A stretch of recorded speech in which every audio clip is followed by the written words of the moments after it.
Welcome back, book talk enthusiasts, to another exciting episode of Dragons and Spaceships, where we shine a spotlight on all the sci-fi and fantasy books that are taking the platform by a storm. I'm your host, Brandi, and your guide through all things fantasy and sci-fi.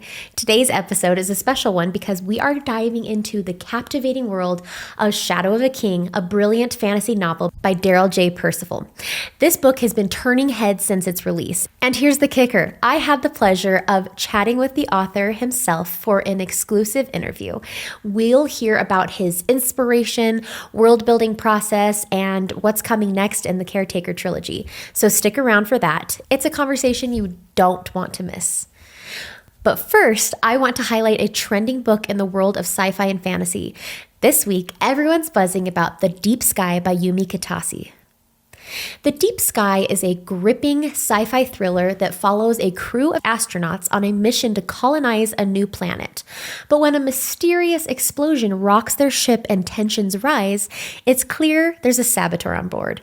Part murder mystery, part survival story, this book is a tense and emotional ride that will keep you guessing. If you love stories that explore human dynamics under extreme pressure with a strong female lead, this one's for you. It's perfect for the fans of The Martian and The Expanse. Seriously, don't miss out on this one and add it to your TBR ASAP. Okay, now back to today's feature, The Shadow of a King by Darrell J. Pursiful. Let's talk about what makes this book such a standout in the world of urban fantasy. Shadow of a King follows Rune, a former Nightwalker for the King of Shadows, who defects from fairyland to build a new life from the mortal realm, but starting over isn't easy, especially when you're being hunted. Rune's journey is one of survival, redemption, and learning what it means to truly belong in a world that is foreign to him. Imagine trying to figure out how to order a burger or use paper money while constantly watching your back. And if that's not enough, Rune's old life refuses to let go, sending enemies into the mortal realm to retrieve what he took. It's a thrilling mix of urban fantasy and personal discovery with some jaw-dropping twists along the way. I have to tell you, this book hit all the right notes for me. The way Darryl weaves together the magical with the mundane is just genius. Rune is such a layered character. He's tough, he's vulnerable, flawed, but trying to do the right thing. And the world building, I could feel the tension between fairyland and the mortal world, and I loved how relatable Rune's struggles were, even though he's, from a magical realm. If you're a fan of urban fantasy like The Dresden Files or Rivers of London, this one is going to feel like a natural fit. And that ending, let's just say I cannot wait for book 2. I promised you all an interview with the man behind the magic, Darrell J. Pursiful. And let me tell you, he did not disappoint. We talked about everything from how he came up with Rune's character to his favorite parts of Fairyland to write about. Spoiler alert, he's already hard at work on the sequel, and you're going to love what he has in store. But enough teasing. Let's go to it. Here's my conversation with Darrell J. Pursiful. My name is Darrell Pursiful, and I am the proud father of a recent college graduate. My goodness. I live in Macon, Georgia, where I have lived for the last 20 years, but I grew up in the Detroit suburbs and spent a fair bit of my early adulthood in Louisville, Kentucky, which is, in fact, the setting for the story Shadow of the King. Wow, that is very cool. That's amazing. Okay, so tell us about your book a little bit. Like, give us a little rundown on it and just a little preview before we dive into the questions. Sure. Shadow of the King is, I guess you'd call it an urban fantasy. It's set in our modern world, but the protagonist is not from our modern world. This is kind of a portal fantasy flipped. He grew up in the magical world, and now he finds himself on Main Street, USA, trying to figure out how to ride the bus, how to order at McDonald's, how to pay the rent. Fortunately, he brought some particular skills with him from the magical world that he is able to leverage to get by as best he can. Everything is working about as well as it could until his past comes and bites him in the backside. Okay, well, I can't wait to dive into some of these questions to learn a little bit more about these characters and then our listeners can listen to the podcast too. And I'm so excited for them to read this book and tell us what they think as well. So let's dive into it. So let's talk about the inspiration of the book. What inspired you to write Shadow of a King? And was there a specific moment or an idea that sparked the story? Well, that can be a very long story or a very short one. And the mid-sized story is that when my daughter was was 12 years old, she had the reading level of a high school senior. Mm. And you might not know this, there are not many books with the vocabulary and language suitable for a high school senior with the subject matter suitable for a middle schooler. Yeah. And so I actually began writing for her. We ran out of books. She did all the Harry Potters. She did all the Percy Jacksons. She did all of those. And so as a kind of almost as a hobby, we began to write books together. And so I have a 5 novel mid-grade reader series, and basically written for an audience of one. Written for her, although her friends liked them too, so I'm happy about that. And then I decided, well, okay, that was fun, but what would I write if I wanted to write for me? And the inspiration, I guess, was that in a lot of the things that I read with my daughter and that my daughter liked to read, you have this story of the ostensibly ordinary person who is suddenly confronted with a world of magic and wonder. You're a wizard, you're a demigod, you're whatever, and the wonder that comes from being a fish out of water in that new kind of world. And I said, well, what if I flip that upside down? What if the protagonist always knew about magic and dragons and trolls and whatnot, but now he's whisked into our world, and what would he experience if our everyday reality were suddenly his reality when he was used to something quite a bit different? And so that was kind of the germ from which the whole premise kind of developed. You start wondering, well, what kind of person? And most important, what would cause somebody like that to want to leave his world and settle in ours? I mean, we don't have dragons, that I know of. What would be the draw for that? And so that's how it kind of all unfolded from that just simple kernel of an idea of what if. Wow. I love that. And I love hearing the background with your daughter, because I have a son who also is at a much higher reading level, and he is he's only in 3rd grade. Yeah. Blessings on you. He's only in 3rd grade, and we definitely struggle with trying to find exactly what you were saying. So I definitely can empathize with that. And I think that's a super wonderful background to that. So thank you for sharing that. That's really cool. Thank you. So let's talk about the world building in this book. So in the world of Shadow of a King, it feels richly detailed. Can you share your approach to building such an immersive setting? OCD. A few things. I was a geography major in college, as well as a Spanish language major, and so that kind of preloaded a deep interest in the world and the people who live in the world and the languages that they speak and so forth. And so it just kind of developed from there. And add to that, back in my middle school, high school years, I was a forever DM for my Dungeons and Dragons group. And so I was always building worlds and making maps and, let's put the dragon over here, let's put the castle over here. And so a lot of that is just old muscle memory that even after so many years, it hasn't really left me that much. So I love thinking about how people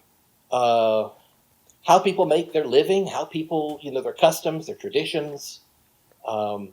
And so that all just kind of got into that, and hopefully I have the enough of an educational academic background that I've read some papers that have been very influential in terms of what folklore and mythology and history and all those things, how they come together.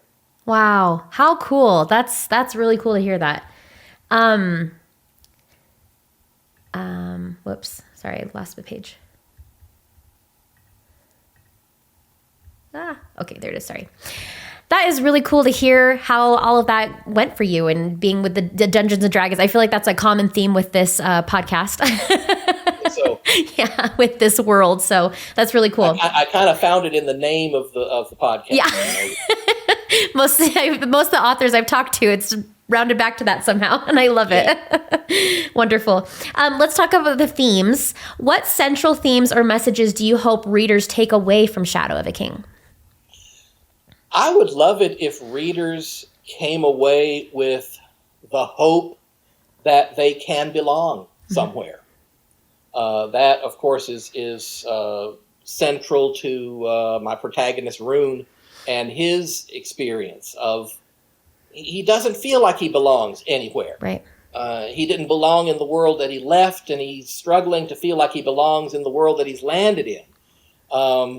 But hopefully he'll find some friends and some found family along the way to help him along. And I guess I would like readers to be encouraged that they don't need to give up if they find it hard to fit in along the way. That right. They'll find their tribe. They'll find their tribe. I love that. Well, speaking of tribe and other characters in the book, the characters in your story are compelling and multifaceted. Which character was the most challenging to write and why? Oh, my goodness. I can only give you two answers, I think. Okay. Brack was very challenging. Brack is kind of the sidekick character for Rune. And he's hard to write because he's so much like me. Mm-hmm. He's a father and a husband, and he wants to do right by his family. And man, sometimes that's hard. Yeah. And sometimes world situations or community situations, however you want to look at it, they just get a little bit daunting. And yet Brack has this sense of honor and duty that I hope I grow up to be like in that front. So he was the one writing his scenes caused the most tear-jerking moments in the writer. Yeah. And then, strangely enough, Rune kind of became just because he's such a mystery. Yeah. He's very introverted. He's very much out of sorts, and so he was a kind of a tough nut to crack. Mm-hmm.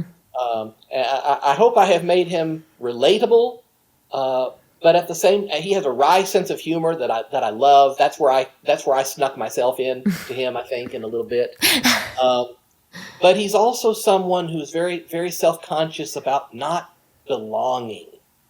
And he'll do what he knows he can do. He doesn't make friends easily. He doesn't. He's never going to be the life of the party. I don't ever want him to be. Right. But that does create some challenges when you want him to be a relatable, likable character. Right. And I have had at least one reader tell me that she adores Rune. So I at least one. Nailed it. Are there any aspects of the characters that you've taken from people you know in your life? Oh, in many, many ways. Never whole cloth. Yeah. But I mean, I have known people like all of the good guys and most of the bad guys in some way or another. Right. And they all kind of get in there. I love that. I love that you can kind of take that and add that into characters of things you like or dislike about people. And yeah, that's really cool. Let's talk about your research into this. Did you draw on any historical or mythological or literary let's talk about your research into this. Did you draw on any historical oh my gosh, tongue twisters. You can do it, Brandi. I believe in you. Mythological or literary. Oh my gosh, that's a lot. Okay. Well, let's go ahead and talk about the research that you put into this. Did you draw on any historical mythological? My brain is mush. Mythological or literary. Mythological. That when those words are put together, that is a major tongue twister. Okay, sorry. Rewind. Let's go ahead and talk about the research that you put into this book. Did you draw on any historical, mythological, or literary resources for the story? Well, I wanted the story, I wanted Rune's world, the world that he left, to have a feel to it. Mm-hmm. And so I looked a lot in particular at Renaissance Europe and what they believed about how magic works and what they believed about elves and fairies, mm-hmm. For example. This was before elves and fairies got sanitized into these lovely, beautiful creatures, and they were much more the creatures that you guarded against because they might go and curdle your milk or afflict you with blight of some kind.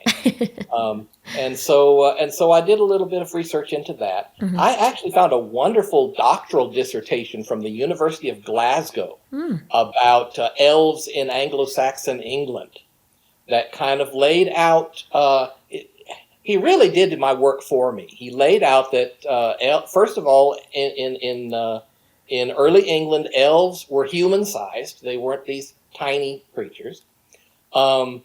They were dangerous. They could afflict you with insanity, or you blight your crops, or they could do all those things, and they would. Mm-hmm. And then they were all, you might say, sexually transgressive. They did not fit the gender roles. They did not fit the roles that society often assigned to men do this, women do this, and, right. and so forth. And that kind of became my my touchstones for what the culture was going to be that Rune came out of, and it was very helpful. Alaric Hall was the name of the person. That was his PhD dissertation at the University of Glasgow. Wow. So yeah, I read too much. And every time I see something cool, I say, yeah, I want to put that in too. How can I make that fit? And so, yeah. So your answer is C, all of the above. Exactly. Well, that's very cool. I that's really cool. Let's talk about the writing process. Mm-hmm. And how long did it take to write this book from concept to completion? Way too long. But in my defense, there was a worldwide pandemic in the way. I kind of I didn't get sidetracked during COVID, but I did have other obligations that kind of had to take more time. Right.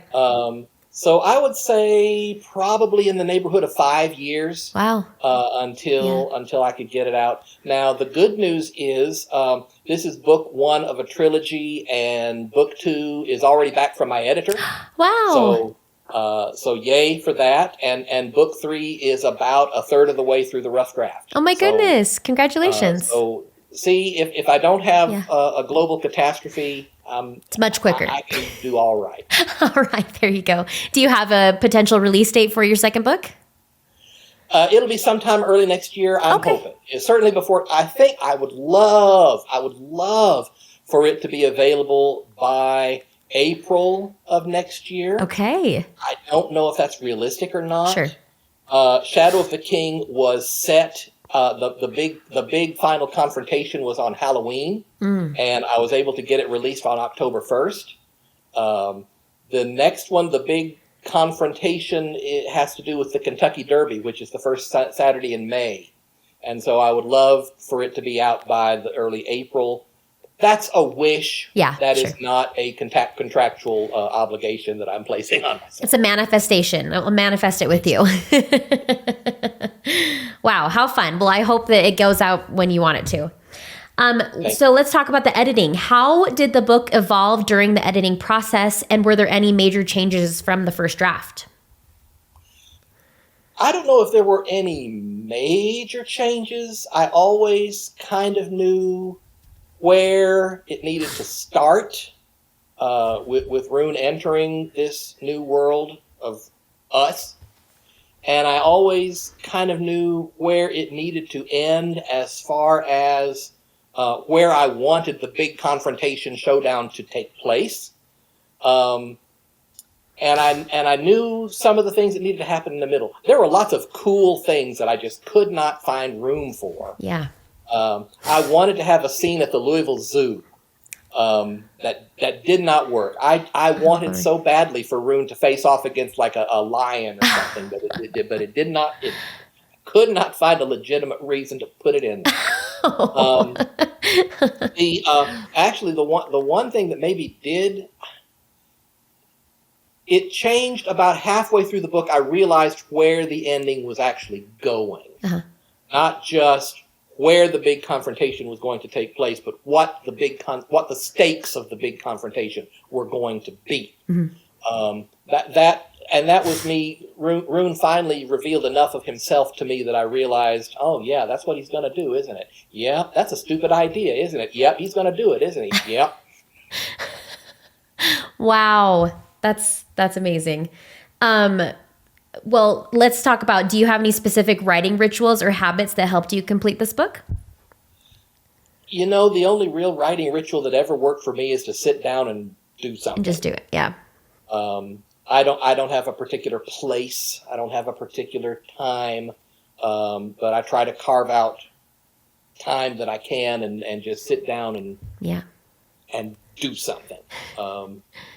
Have you written out the zoo scene, even though it didn't make it in the book? Oh, all the time. All the time. You have to release that on like a website or something one day. with one of my mid-grade books, I had to write the last chapter to convince myself that I was going in the right direction. Oh, yeah. Okay. So, I'll definitely do that. That's amazing. So what drew you to write in the fantasy genre, and how do you think Shadow of a King stands out in the genre?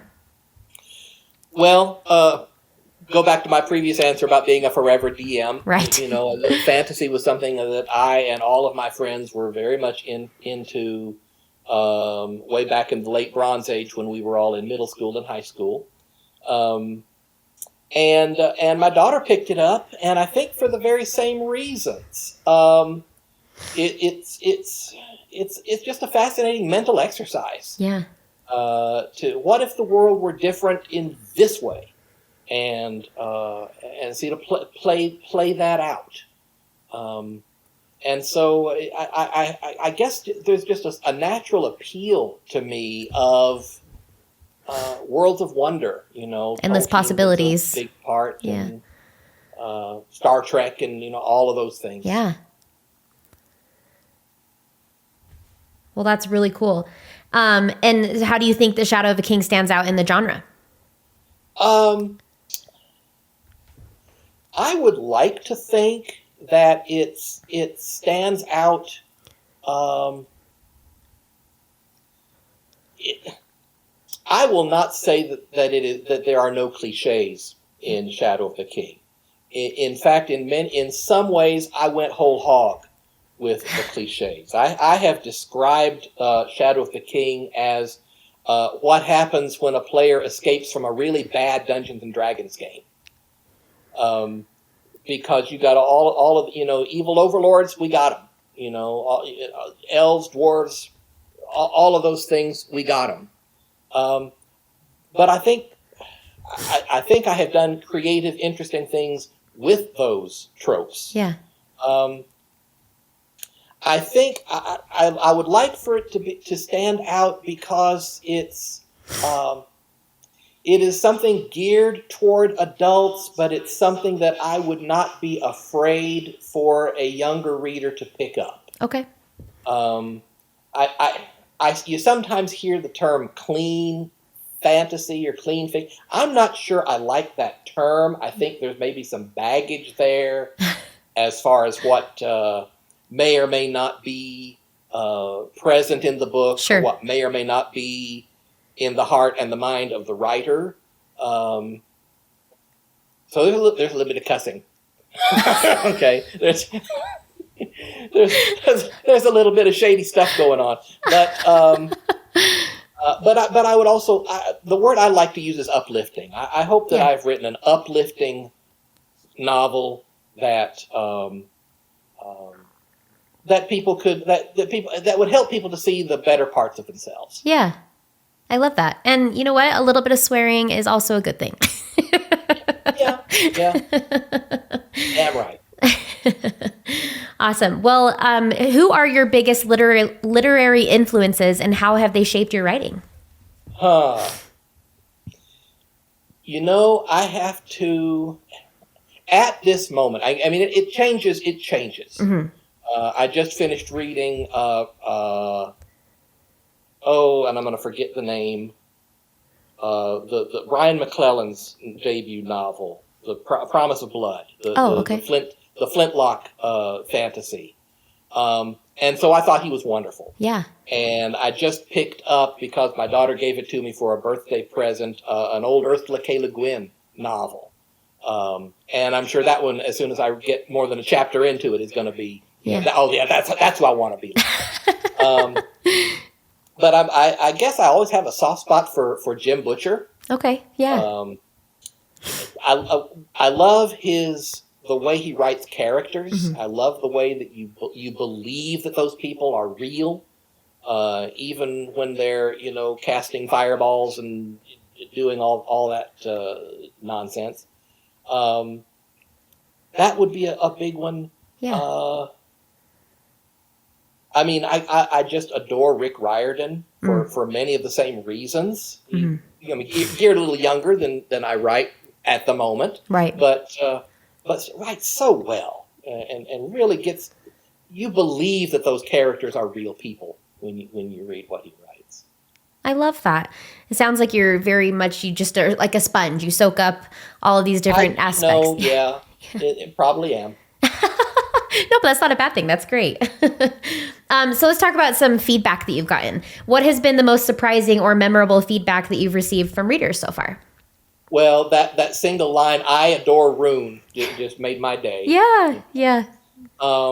I informed a critique partner, not a critique partner, a beta reader. Let's call her a beta reader, of who one of the point of view characters was going to be in book 3, which is now, as I said, about a third of the way through, and learned that she was as in love with this character as I was, and just could not wait to hear. Oh, I get to hear that person's point of view in the story. I'm looking forward to that. Yeah. So that was kind of good. That's awesome. Not with Shadow of the King, but on a previous one of my middle grade novels, somebody left an Amazon review that said, what did they say? Southern fantasy with none of the stereotypes. Okay. And I love that. I don't know if she read the same book that I wrote, but I'll own it. I'll take that. I will take that. I love that. Okay, I have a couple fun questions. If you could live as one character in your book for a day, who would it be and why? Morty Grindle. Yeah? Okay. Morty, his superpower is the superpower that I wish I had. And that is the power of being able to put you in contact with the person who can help you. Yeah. He knows everybody, and he will share his knowledge. You got a problem? I know somebody who can fix that. Let me help you with that. I love that. That was the easiest question you sent me, Brandi. Well, you know what? I kind of get that vibe from you. I feel like you probably are a little bit of that person in real life. Well, I'd like to think I am. Yeah, that's amazing. I think that's really cool. Do you have a personal scene or line from the book? Do you have a favorite scene or line from the book, and what makes it special for you? The one scene that I'd say I am proudest of is a dinner scene in the middle of the book. Uh-huh. And at this point, Rune is he has hit bottom. The big explodey part at the middle has just about literally killed him. And he's taken in by this family and nursed to health. And he shares a meal with them. And in Rune's background, a meal is a battleground. A meal is an opportunity to display your power and demand honor from others. Mm-hmm. And he just cannot get his head around the fact that here is a family sitting down to eat and enjoying each other's company with no pretense. Yeah. And he just about gets traumatized by it because people in his experience have never acted like that way, right? Like that to him. And so I was very proud of how that scene played out from within Rune's head, Rune's point of view, of always being afraid that he's going to say something wrong or do something wrong, and everybody around him is breaking all the rules, and nobody cares. And you know, there are people in this world that's their experience. We're filming this very close to Christmas, and a lot of people are anticipating family dinners that will go a lot more the way Rune anticipated, right? Than what he actually found in Brack's house. Yeah. Wow. Well, that's really special. I hope that will resonate with a lot of the readers, and they can, they can feel a little bit seen in that moment. So, yeah, that's really awesome. Okay, I have one final question, and that would be, what advice would you give to aspiring fantasy authors? C.J. Cherry once wrote, and I have kept this in my head, it is okay for you to write crap as long as you edit brilliantly. So don't be afraid to write. Yeah. Don't be afraid to write crap, because you can fix it later. Yeah. You can fix it later. I love that. Which again is kind of a life lesson, isn't it? It is, yeah. Don't be afraid to do what you feel like you have to do. If you didn't get it quite right, it can be fixed. Yeah. And then one day you'll have a character that people find adorable. Maybe. That's wonderful advice. That's amazing. Well, tell us where our audience can find you. Are you on social media? You can go to Pursiful.com. Okay. And get fairly frequent updates on things. I am DJ Pursiful on most of the social media. I have a writer page on Facebook. You can find me on Spoutable. You can find me on Blue Sky. Nice. Yeah. And love to hear from you. Great. And does this book have an audiobook for our audiobook lovers out there? Does not have an audiobook. Okay. I have been encouraged to look into that. Yeah. But then Christmas happened and Thanksgiving happened, and so we'll see. We'll see. Yeah. Well, hopefully you get one out there, because I know there's a lot of people that love audiobooks out there too. And that would be fun to hear these characters come to life too. So yes. Very cool. Well, this book is out now, and where can they find this book? You can go to Pursiful.com, and that will link you to Amazon paperback, Kindle, Nook. You can go through Ingram and get it ordered to your favorite local bookstore. Great. If you prefer to go that route. Just get it. Just get it. Perfect. You heard that, people. Go get it. Yeah, come on. Well, it was so lovely chatting with you and hearing about all the background into this, that what goes into the story, and like all the different personalities that you've grabbed from people you know, and the story with your daughter. I just think it was really wholesome and special to hear that. And I just thank you so much for coming on the podcast and talking with me today. It's been wonderful. Well, thank you. It's been a true pleasure. Yeah. Thank you so much. And everybody go get Shadow of a King. And you can listen to the podcast episode next to learn more about this book as well. A huge thank you to Darrell J. Pursiful for joining me and sharing his insights about Shadow of a King. I don't know about you, but I'm even more excited for what's next in the Caretaker trilogy. Don't leave yet, though. Before we go today, we have our 2 other segments to go over. First, we have the Dragon's Roar. In today's Dragon's Roar, we are diving into the latest drama or news in the book industry. Holly Renee shared the cover for The Rival Crown, Book 3 in the Veiled Kingdom series. It comes out on March 18th, and I cannot wait to get my hands on this, and the cover is so beautiful. Go check it out. Next, we have the Sorcerer Scrolls, where we look at some forthcoming fables and quests you can embark on soon. I want to share something exciting, a sneak peek at a new sci-fi or fantasy book dropping in 2025. This week's spotlight is on The Starless Skies by Emily Hartwell. Starless Skies is a space opera that is already generating major buzz in the sci-fi community. The story follows a renegade pilot and an exiled royal who must join forces to uncover a secret that could save or destroy their galaxy. Packed with high-stake battles, political intrigue, and a slow-burn romance, this book promises to be one of 2025's must-reads. So mark your calendars because Starless Skies is set to release in May 2025.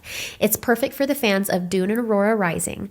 I'll be keeping an eye on this one for a future episode. Well, that's it for today's episode of Dragons and Spaceships.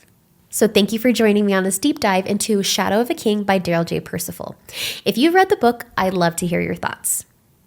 And don't forget to find us on social media for more quick and engaging book reviews and recommendations. Until next time, happy reading, stay curious, keep exploring the fantastical and the futuristic, and may your TBR pile never stop growing.